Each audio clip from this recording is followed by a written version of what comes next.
Okay.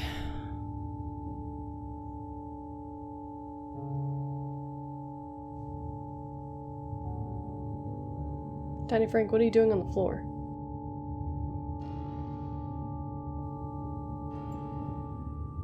You don't, are you sick, or? Okay, well, we got a movie review to do, so, get up on the desk.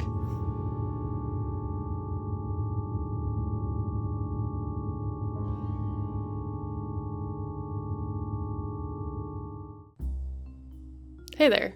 I gotta say, you're all looking super nice today. If the tone of this review is way different from the documentary you subscribe from or the horror stories you're used to hearing me narrate, fear not. I do these reviews every now and then to just lighten the mood and generally have fun on my channel. There's going to be another Horrors Behind coming out in about a week, and for those of you looking for horror stories, I've got one coming out special later this week, so something for everybody. Now, let's get to this movie. Contracted is a dumb movie that I'm in love with. I made a drinking game for this movie that has just one rule, and that's that you drink every time somebody does something idiotic. It's the only rule I needed. I won't be able to show much of this movie, not just because of copyright BS, but because it's kind of a gross movie. Case in point, it opens with the suggestion that some guy is doing very inappropriate actions with a dead body at his job. It's important because it poorly explains the disease that is contracted. Apparently, these inappropriate activities with a dead body made this guy patient zero for an exciting new disease that for some reason he doesn't show any symptoms for. Moving right along, we're sent to a party where we meet our leading lady, Sam. Sam's got a lot going for her. She's a professional flower grower, breeder. She does things with flowers in her closet. Wait, that sounds weird. She's also crazy into this girl Nikki, though we can kind of immediately tell that Nikki's not really into anyone or anything, just ever. We'll learn more about her later. So left to fend for herself at this party, we're met with Alice, her good friend, who's dead set on getting our girl Sam drunk. Also at this party is Riley, a guy who really likes Sam, Zane, her drug dealer, and the guy from the opening scene who likes dead bodies just a little too much. So this has got to be probably the most lit party of the century. Do kids still say lit, or did I just miss that whole thing? By the way, Alice is a bad friend. There's some dialogue that suggests that Sam used to be into guys, but recently she's become content with being with women, specifically Nikki.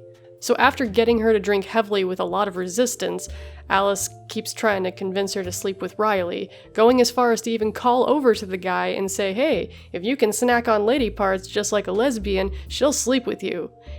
And I gotta say, as a lesbian myself, that's not lit. Hey, future audience, is saying the word lit dating my video? What if I just started saying groovy? Would that just make heads explode? So Creeper Man approaches our girl Sam, who's lonely and drunk, and he roofies her, which I don't think was necessary, but he does. And as these stories progress, she ends up in the backseat of his car with him, and then bam! Day one. Sam wakes up in bed with no idea how she got home and what looks like a pretty wicked hangover. She checks a message from Nikki explaining why she wasn't there the night before. She checks her flowers, so everything's looking pretty good. We discover that she's living with her mom right now, who is a little bit concerned when Sam says that it's cold when it's not. Her mom seems like a pretty typical loving mother. She asks if the flower committee got back to her after sending in an entry, which could win her $10,000. She asks if she's feeling okay. She feeds her, she houses her, she cleans up after her, and Sam responds by being just a generally ungrateful jerk throughout the whole movie. We're then properly introduced to Nikki at breakfast, and it kind of looks like the two fight all the time, mostly because of Nikki's personality. She gets snippy with Sam about the hangover. She accusingly asks her if she had fun at the party last night.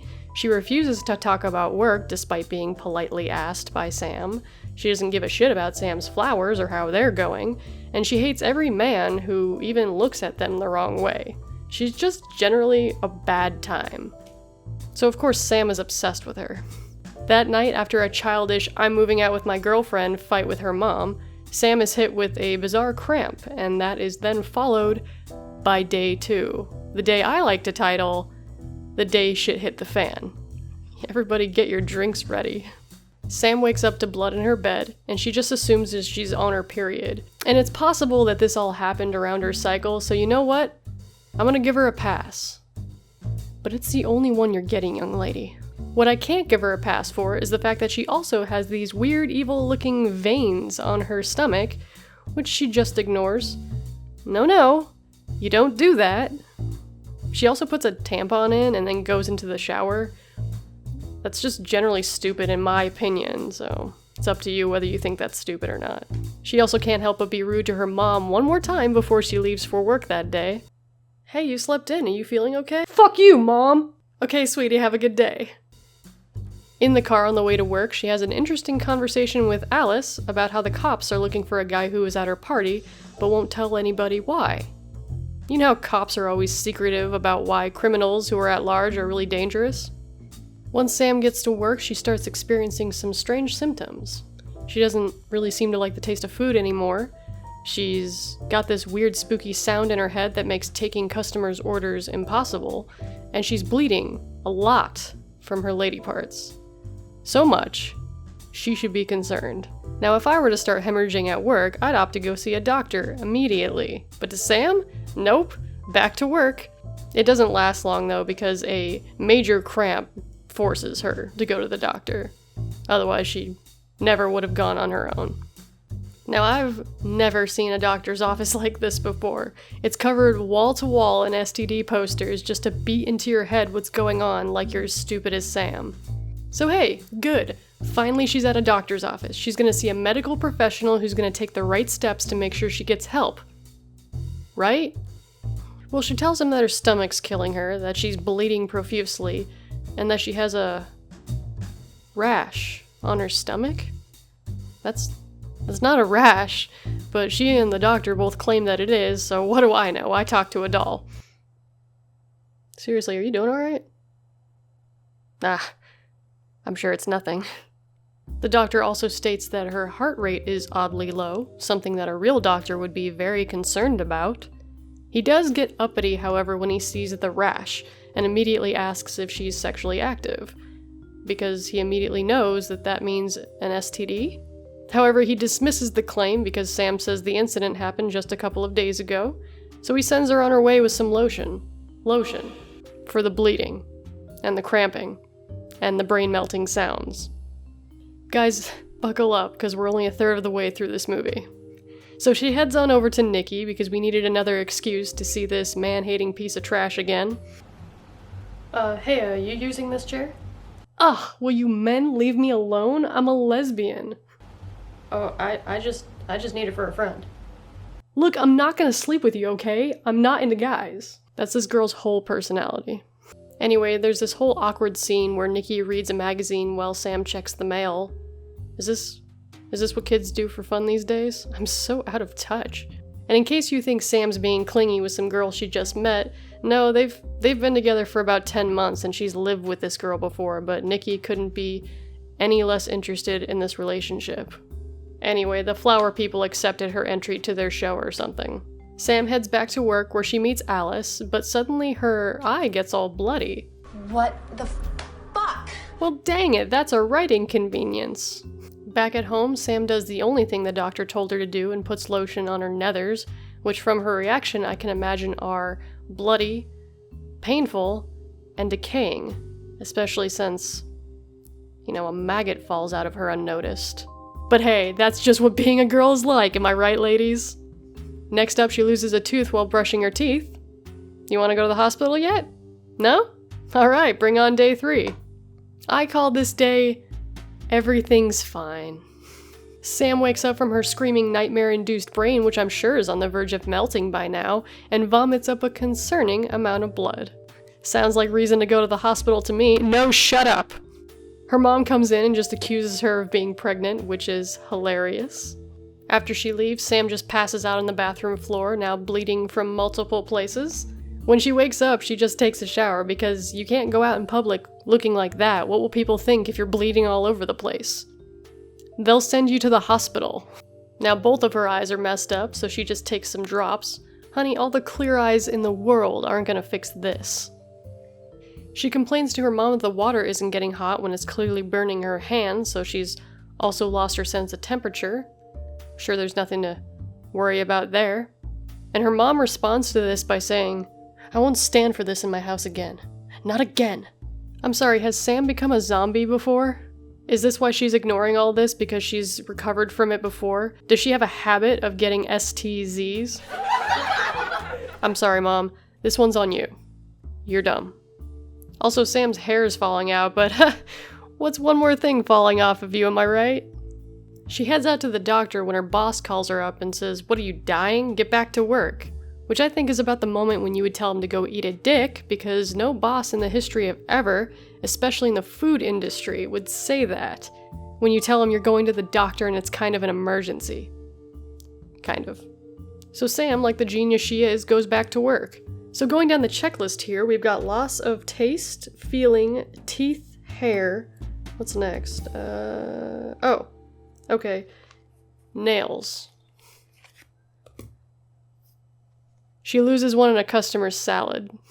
By the way, her boss sees her like this and is like, "Gross, you should go to the doctor. Anyway, get back out there and serve the public." These customers are super weird too. You hear the lady scream, and then when she gets out there, she kind of just looks disappointed in her. Look at this guy, he's like shaking his head. He's like, "Ah, darn it. This place does this every single time. Why do we keep coming back here?" On her way back on course to the doctor's office, she runs into Riley, because I guess in LA or wherever this is, the same three people keep running into each other. He offers to take her to the doctor's, but I think she's supposed to be this girl who just hates nice people. It's gotta be the reason why she likes Nikki so much. He says that he saw her at the party with the guy that the cops are looking for, and she tells him to piss off, and it's none of his business. So she goes to the doctor's, and good, and now he'll finally see how much she's degraded in less than a day. Hey, healthcare professionals out there. Someone comes into your office looking like this. Now, do you send them to the hospital? Maybe put them into quarantine? No, you send them on their way and tell them not to talk to anybody. God, I thought you went to school for this. What's wrong with you? Sam heads to her drug dealer's place because, oh boy, when I'm slowly falling apart, I want to get good and messed up to help deal with the stress. Alice comes by and Sam tells everybody that she slept with the creep at the party. And for some reason, nobody can see that anything's like really wrong with her until she removes her sunglasses, even though she's got these like veiny rashes all over her face now, and she's missing nails. It's really unobservant, you know? Sam claims that she can't go to the cops because they're gonna expose what's happening and Nikki might leave her. Girl, read the room. Nikki wasn't interested in being with you when you were healthy. She heads back to Nikki's place, where she's shunned because Alice told her that she slept with an evil man at the party. Well, to be fair, she is actually right in this occasion. Not willing to be turned away, however, Alice busts into the apartment and chokes the bitch out. Now we're talking, one death down, alright. She rushes back over to Alice's place and rapid-fire kills her for tattling on her. She goes full-on zombie mode and just bites the girl's neck out and then hides her in the bathtub. Next up on the life-ruining agenda is Riley. She calls the guy up and has him come over, dolls herself up. Well, as much as you can when you're slowly decomposing. And she just sits in the dark and waits for him. So he comes over and he sees her sitting there trying to cover her face with her hair. But she's got these gross veins all over her hands and arms, and she even reaches out and touches him with her lack of nails gross hand. And I'm sorry, but she must not be smelling the best by now, considering, you know, she's decomposing by the minute. Despite all that, she manages to seduce Riley. He was just ready to go, no matter how gross she was. He even knew that, like, she had slept with some rando at the party, and maybe, I don't know, carrying a disease of some kind. I give you all full permission to finish your drink because of this whole scene. So he experiences some serious regrets the second that activity is over, and he runs to the bathroom where he finds Alice dead in the bathtub. Sam books it out of there and calls her loving mother from the car, where she just can't go on being so stupid anymore, and passes away. But uh-oh, she doesn't stay dead. Waking from the resulting crash, Sam growls and claws at people, spotting her mom, who showed up there strangely quickly. Strangely quick? She showed up quickly. And as fate would decide it, these two idiots had to die, so the film ends with her attacking her mom. Now, I know it sounds like I'm complaining a lot, but I actually really like this movie. The makeup is gross and fantastic. The story is interesting to me, a zombie movie that talks about the first transformation versus the apocalypse, which I think is overdone, and personally I think it's boring. I like virus movies. I like the slow decomposition of a character who's just trying to stupidly ignore what's happening to her. There is a sequel to this movie that follows what happens next with Riley, but it's more about the investigation of the creep and less about his transformation. I mean, I want utter stupidity and gore, not a detective movie. So thanks for joining me as I explore a unique movie that I can't stop laughing at or drinking with. If you haven't yet, please subscribe to join the Mad Tea Party. You don't have to be mad to join it, but you'll become mad the second you do. Thank you, Mo Ketro, for subscribing. If you want to be mentioned in the next review, all you have to do is comment at me telling me you subbed. Until next time. What are you doing?